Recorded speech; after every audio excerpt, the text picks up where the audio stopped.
Ladies and gentlemen, the Mayor of Toronto, John Tory.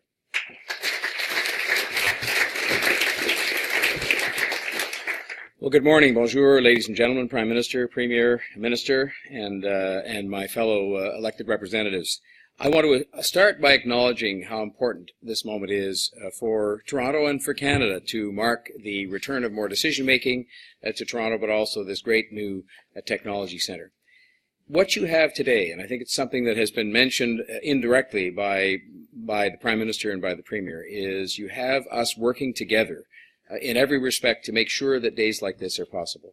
So whether it's the investments made by the Prime Minister, historic investments made by the Prime Minister and his government in public transit, or whether it is the kind of measures undertaken by the provincial government to provide tuition relief for people who need that help so they can be the talent pool of the future for Thomson Reuters, these are all things where we work together to get things done for people, and in particular to make sure that this Toronto-Waterloo corridor, where I don't think we have any idea how important that is in global terms and how well respected this corridor is. And it's a corridor. I'm not sure about this Ottawa business only because there's the matter of the senators to get around, and that's a problem for me.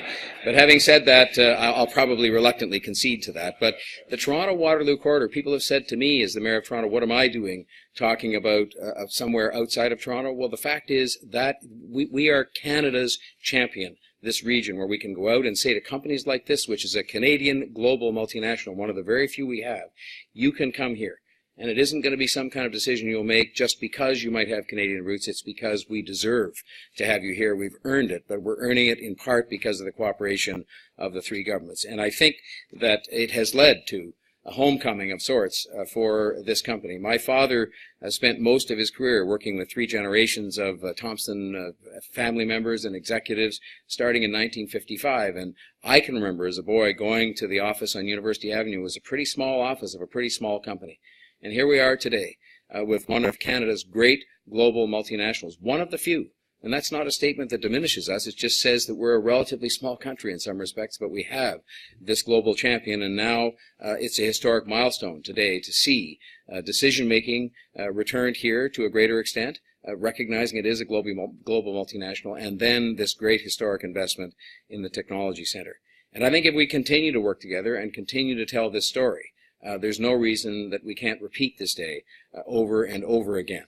This center in and of itself, and I say thank you to Jim and to the Thomson Reuters team, will create hundreds of jobs in the short term and hundreds more jobs over time. And of course, there's no telling what the spin-off effects of that are going to be as the decision by Thomson Reuters and those jobs attract others of the best and the brightest from around the world. I also want to say that I think it's going to send a signal about the collaboration that we're engaging in here. I think people see that, they feel it when they come here, and it's not just a collaboration between governments, but it's a collaboration, as has been referred to, between governments and the private sector and the academic community and the labor movement and everybody who's involved in making sure that we put our best foot forward. I also want to say that I think I found as I've gone around and talked about this that people also notice the way we live together here. And I'll speak in particular about Toronto, but I think the success of Toronto, and we haven't achieved perfection, but the success of Toronto in having people live together in a particular way is really emblematic of Canadian values. And I think that people know that in this city that we are capable and interested in doing good things, not just big things, and that we're focused on people building their lives here, not just their careers. And so I think that this will continue to be a very important card that we can play, almost uniquely in the world, as we sort of focus on those underlying values, and it may well be the way we live together as Canadians, our most powerful continuing calling card that we can take around the world. And so I thank the Premier and the Prime Minister and the Minister for the role that she played. I knew that just instinctively because she's fiercely persistent about these kinds of things, and of course she has a great history herself with this company. But I thank as well the management and the directors and the shareholders, everybody involved in making this decision. Now, I don't want to finish on any kind of a down note, but there is one. It isn't a problem, it's an opportunity. Jim Smith, because he spent most of his time outside of the country that he's now going to be making his home, has formed some misguided loyalties when it comes to baseball. And Jim, we have a re-education center. It's located next to the cells underneath the old City Hall. Just by coincidence, it happens to be there.